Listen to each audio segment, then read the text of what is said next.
बिहार की राजनीति में ऐसे कई चेहरे हुए जिन्होंने अपनी मेहनत, संघर्ष और विचारों के दम पर अपनी अलग पहचान बनाई। मिट्टी से उठकर जो शख्स आसमान को छू लेता है वो अपनी मंजिल खुद बनाता है, किस्मत को भी झुका लेता है। संघर्षों की राहों में जो डटकर खड़ा रहे, इतिहास उसी का नाम सदियों तक याद रखता है। इन्हीं चेहरों में से एक है उपेंद्र कुशवाहा।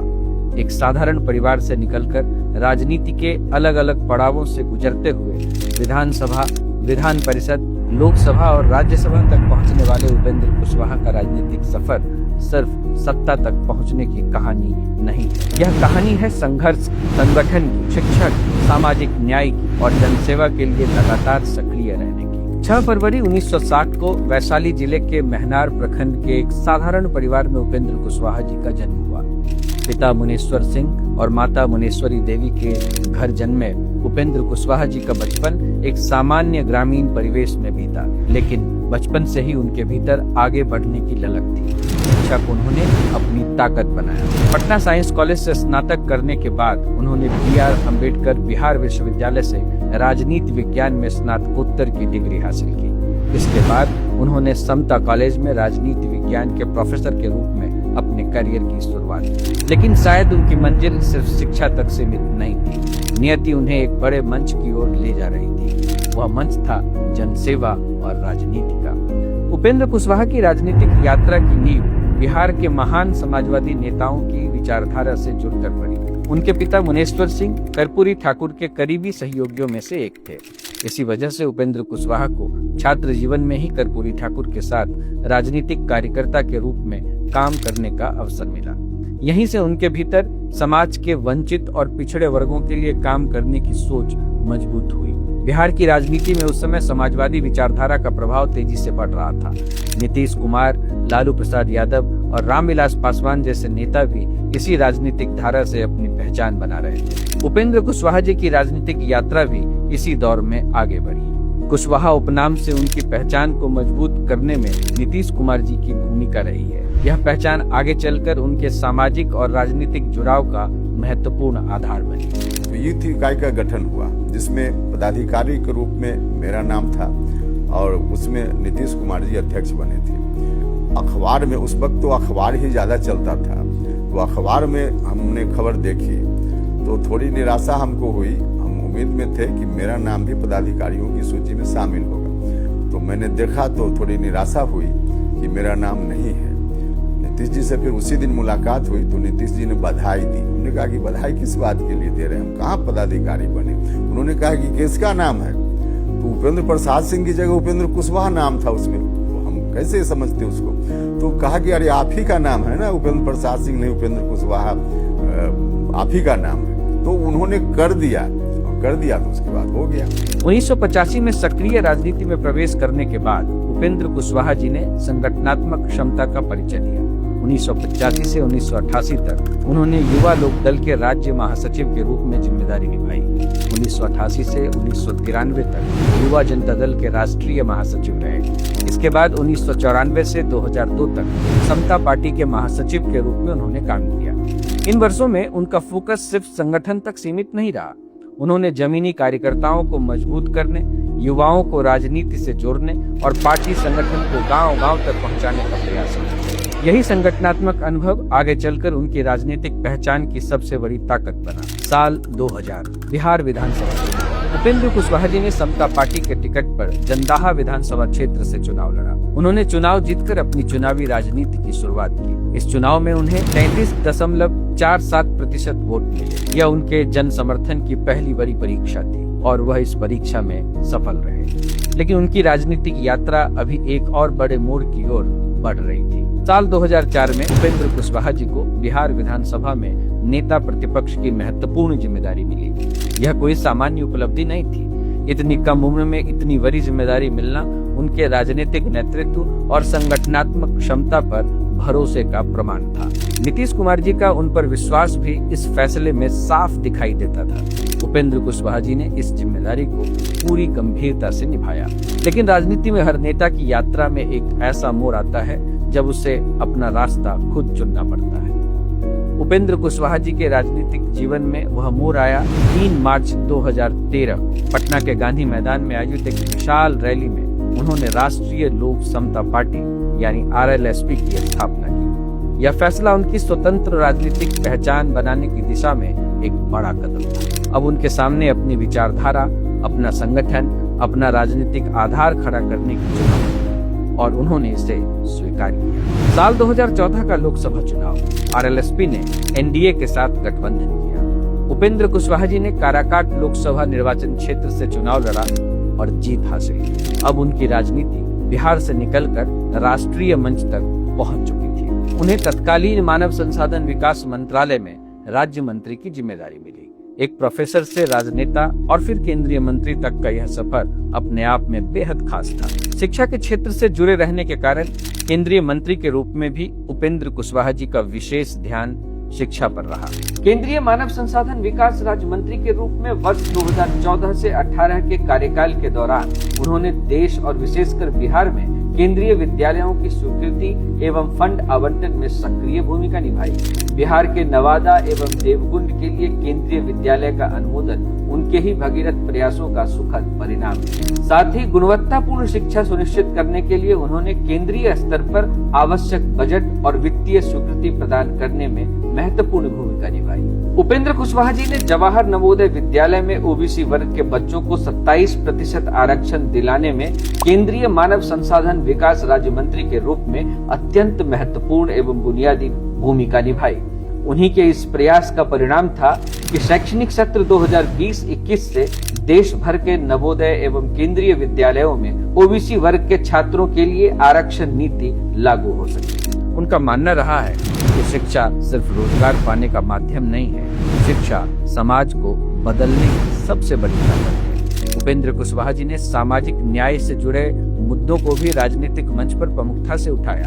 प्रधानमंत्री नरेंद्र मोदी और तत्कालीन राष्ट्रपति रामनाथ कोविंद की साधारण पृष्ठभूमि का उदाहरण देते हुए उन्होंने यह सवाल प्रमुखता से उठाया कि समाज के वंचित वर्गों के लिए उच्च न्यायालय में अवसर सीमित क्यों है। उन्होंने न्यायाधीशों की नियुक्ति की प्रक्रिया में पारदर्शिता और योग्यता के उचित मापदंडों की आवश्यकता पर भी सवाल उठाए।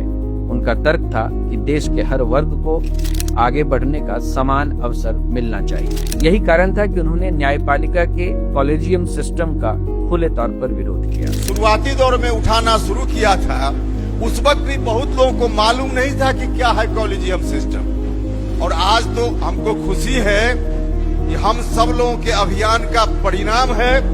जब हम ही लोग या हमारी पार्टी सिर्फ कॉलेजियम सिस्टम के बारे में नहीं बोल रही है, अब तो भारत की महामहिम राष्ट्रपति जी कॉलेजियम सिस्टम के अंदर जो दुर्गुण है, जो त्रुटि है, उसके बारे में राष्ट्रपति जी भी बोल रही है। साल 2016 में केंद्रीय मानव संसाधन विकास राज्य मंत्री के रूप में उपेंद्र कुशवाहा जी ने निजी क्षेत्र के OBC के प्रतिनिधित्व और आरक्षण के मुद्दे पर अपने विचार रखे। उन्होंने कहा कि देश की अर्थव्यवस्था के प्रमुख क्षेत्रों में OBC समुदाय का पर्याप्त प्रतिनिधित्व नहीं है। उनके अनुसार सामाजिक न्याय को मजबूत करने के लिए इस दिशा में भी ठोस कदम उठाने की आवश्यकता है। साल 2019 में RLSP कार्यकर्ताओं ने उपेंद्र कुशवाहा जी के नेतृत्व में शैक्षणिक सुधारों की मांग को लेकर बिहार राजभवन की ओर मार्च किया। यह शिक्षा के प्रति उनकी राजनीतिक प्रतिबद्धता को दिखाता है। इसके बाद 2020-21 में कृषि कानूनों के खिलाफ RLSP ने बिहार के गाँव में किसान चौपालों का आयोजन किया। किसानों को अवगत होना, आम किसानों को अवगत होना जरूरी है और उसी दृष्टि से हमने तय किया है कि हम बिहार के तमाम गांवों में जाकर किसान चौपाल लगाएंगे। किसान चौपाल, इन चौपालों के जरिए किसानों को कृषि कानूनों के प्रावधानों के बारे में जानकारी देने और उनकी समस्याओं को समझने का प्रयास किया गया। छोटे और सीमांत किसानों के हितों की बात को राजनीतिक मंच पर उठाना उनकी जमीनी राजनीति का हिस्सा बना। बिहार में जातीय गणना के मुद्दे पर भी उपेंद्र कुशवाहा जी मुखर रहे। उन्होंने इसे सामाजिक न्याय की दिशा में महत्वपूर्ण कदम बताया। उनका मानना था कि समाज के अलग अलग वर्गों की वास्तविक सामाजिक और आर्थिक स्थिति को समझने के लिए आंकड़े जरूरी हैं। उनके लिए सामाजिक न्याय सिर्फ राजनीति का नारा नहीं था, बल्कि समाज के सभी वर्गों को समान अवसर दिलाने की कोशिश थी। साल 2023 उपेंद्र कुशवाहा जी ने एक बार फिर राजनीतिक रास्ता बदला। उन्होंने राष्ट्रीय लोक जनता दल के नाम से नई पार्टी का गठन किया, जिसे बाद में राष्ट्रीय लोक मोर्चा के नाम से जाना गया। यह नई राजनीतिक शुरुआत उनके विश्वसनीय सहयोगियों और महात्मा फुले समता परिषद से जुड़े लोगों के साथ हुई। नई पार्टी के गठन के तुरंत बाद उन्होंने विरासत बचाओ नमन यात्रा की शुरुआत की। पश्चिम चंपारण के भितिहरवा गांव से शुरू हुई इस यात्रा का उद्देश्य था बिहार के अलग अलग हिस्सों में पहुंचना, कार्यकर्ताओं से मिलना और जनता की समस्याओं को करीब से समझना। मुजफ्फरपुर, सीतामढ़ी, मधुबनी, अररिया, मधेपुरा, समस्तीपुर, सारण कई जिलों से गुजरती यह यात्रा संगठन को जमीनी स्तर पर मजबूत करने की कोशिश थी। 21 अगस्त 2024 को एनडीए ने उपेंद्र कुशवाहा जी को राज्यसभा उपचुनाव के लिए अपना उम्मीदवार बनाया। नामांकन के दौरान बिहार के मुख्यमंत्री नीतीश कुमार और उप मुख्यमंत्री सम्राट चौधरी की मौजूदगी ने उनके एनडीए में राजनीतिक महत्व को भी दर्शाया। 27 अगस्त 2024 को उपेंद्र कुशवाहा जी निर्विरोध राज्यसभा के लिए निर्वाचित हुए। मार्च 2026 में उपेंद्र कुशवाहा जी एनडीए के प्रत्याशी के रूप में एक बार फिर राज्यसभा के लिए निर्वाचित हुए। यह उनके राजनीतिक जीवन का एक और महत्वपूर्ण पड़ाव था। विधानसभा से लोकसभा, लोकसभा से केंद्रीय मंत्री, विधान परिषद से राज्यसभा, एक लंबी राजनीतिक यात्रा कई महत्वपूर्ण पड़ाव पार कर चुकी थी। साल 2025 बिहार विधानसभा चुनाव। एनडीए की सीट बंटवारे की व्यवस्था में राष्ट्रीय लोक मोर्चा को विधानसभा चुनाव में 6 सीटें मिली। इनमें से 4 सीटों पर जीत हासिल हुई। यह जीत सिर्फ एक चुनावी नतीजा नहीं थी, बल्कि आरएलएम संगठन की बढ़ती स्वीकार्यता का संकेत भी थी। आज राष्ट्रीय लोक मोर्चा के 1 राज्यसभा सांसद, 1 विधान परिषद सदस्य, बिहार सरकार में 1 मंत्री और 4 विधायक हैं। एक नई पार्टी के रूप में यह एक महत्वपूर्ण उपलब्धि है। बिहार की राजनीति में उपेंद्र कुशवाहा जी और नीतीश कुमार जी का रिश्ता हमेशा चर्चा में रहा है। अपने शुरुआती राजनीतिक दौर में उपेंद्र कुशवाहा जी नीतीश कुमार जी के विश्वास पात्र नेताओं में रहे। नीतीश कुमार ने उन्हें बिहार विधानसभा में नेता प्रतिपक्ष की जिम्मेदारी दी। 3 दशकों से अधिक लंबे राजनीतिक सफर में दोनों नेताओं ने अलग अलग परिस्थितियों में राजनीतिक फैसले लिए, कभी साथ, कभी अलग, तो फिर एक साथ। 2021 में दोनों का फिर से साथ आना और वर्तमान में एनडीए के सहयोगी के रूप में काम करना बिहार की गठबंधन राजनीति की जटिलता और राजनीतिक परिस्थितियों के अनुसार फैसले लेने की क्षमता को दर्शाता है। उपेंद्र कुशवाहा जी ने 1930 के दशक में बने त्रिवेणी संघ की सामाजिक एकता की विरासत को आगे बढ़ाने की बात कही। त्रिवेणी संघ को यादव, कुर्मी और कुशवाहा समुदायों की सामाजिक राजनीतिक एकता के प्रयास के रूप में देखा जाता है। उपेंद्र कुशवाहा जी लगातार ओबीसी समुदायों के राजनीतिक और सामाजिक अधिकारों की बात करते रहे हैं। उनका मानना है कि समाज के हर वर्ग को समान अवसर मिलना चाहिए। कोई भी समुदाय विकास की मुख्य धारा से बाहर नहीं रहना चाहिए। उपेंद्र कुशवाहा जी ने कभी भी सामाजिक सरोकार से जुड़े मुद्दों से समझौता नहीं किया और न ही अपने कार्यकर्ताओं के सम्मान को ठेस पहुंचने दी। इसके लिए जब कभी पद छोड़ने की जरूरत महसूस हुई तो उन्होंने 1 मिनट भी सोचा नहीं। हमने बिल्कुल चिंता नहीं की इस बात की कि हम भारत सरकार में मंत्री हैं, लेकिन फिर भी जनता के बीच इन सवालों को लेकर जाना है। हमने कोई चिंता नहीं की और जनता के बीच उन सवालों को, शिक्षा सुधार के मामला को हम ले गए और समय के हिसाब से, चाहे हम पक्ष में रहें विपक्ष में रहें, मुद्दा हमारे लिए जो जनता का मुद्दा है, हम विपक्ष में रहते हैं तब भी हमारा वही मुद्दा रहता है, हम पक्ष में आते हैं तब भी उस मुद्दा को हम भूलते नहीं हैं। सदन से सड़क तक आने में थोड़ी सी भी देर नहीं की। उदाहरण के लिए उन्होंने 4 जनवरी 2013 को राज्यसभा की सदस्यता से त्याग पत्र दे दिया। 10 दिसंबर 2018 को केंद्रीय मानव संसाधन विकास राज्य मंत्री के पद से त्याग पत्र दे दिया। उपेंद्र कुशवाहा ने इस्तीफा दे दिया है। आपको बता दें केंद्र में मंत्री रहे। 24 फरवरी 2023 को बिहार विधान परिषद सदस्य के पद से त्याग पत्र दे दिया। हम जाकर के उनको इस्तीफा विधान परिषद की सदस्यता से सौंप देंगे। साल 2025 में वाल्मीकि नगर में आयोजित राजनीतिक मंथन शिविर में उन्होंने राष्ट्रीय लोक मोर्चा की ओर से राज्य एवं केंद्र सरकार के समक्ष 14 सूत्री मांग पेश की, जिनमें से कई मांगों की पूर्ति आज हो चुकी है। साल 2017 में उपेंद्र कुशवाहा जी ने तत्कालीन नीतीश सरकार को बिहार में शिक्षा व्यवस्था में सुधार को लेकर 25 सूत्री मांग पत्र पेश किया। आगे चलकर उनमें से कई मांगों को सरकार ने पूरा भी किया। बीपीएससी के माध्यम से शिक्षकों की नियुक्ति उसमें से सबसे प्रमुख स्वीकृत मांग है। वैशाली जिले के महनार प्रखंड के एक साधारण परिवार से निकलकर विधानसभा पहुंचना, फिर लोकसभा सदस्य बनना, केंद्र में मंत्री की जिम्मेदारी निभाना, विधान परिषद पहुंचना और अंततः राज्यसभा तक पहुंचना, उपेंद्र कुशवाहा जी की यह यात्रा संघर्ष और राजनीतिक धैर्य की कहानी है। उन्होंने साबित किया कि मजबूत इरादों के साथ एक साधारण शुरुआत भी बड़ी मंजिल तक पहुंचा सकती है। एक प्रोफेसर से राजनेता बनने के बावजूद उन्होंने शिक्षा और सामाजिक सुधार के प्रति अपनी प्रतिबद्धता नहीं छोड़ी। केंद्रीय मंत्री के रूप में शिक्षा के क्षेत्र में उनकी भूमिका इसका उदाहरण है। 65 वर्ष की उम्र में भी उपेंद्र कुशवाहा जी बिहार की राजनीति में सक्रिय हैं। राष्ट्रीय लोक मोर्चा के अध्यक्ष और एनडीए के महत्वपूर्ण सहयोगी के रूप में वे बिहार की राजनीति में अपनी भूमिका निभा रहे हैं। उनका राजनीतिक सफर अभी खत्म नहीं हुआ, बल्कि शायद एक नए अध्याय की शुरुआत लगातार जारी है। उपेंद्र कुशवाहा जी की कहानी सिर्फ एक राजनेता की कहानी नहीं है, यह उस व्यक्ति की कहानी है जिसने संघर्षों को अपनी ताकत बनाया, शिक्षा को अपना हथियार बनाया, संगठन को अपनी पहचान बनाया और जनसेवा को अपनी राजनीति का आधार बनाया। उनकी यात्रा हमें सिखाती है कि संघर्ष से कभी मत घबराएं। हर चुनौती अपने साथ एक नया अवसर लेकर आती है।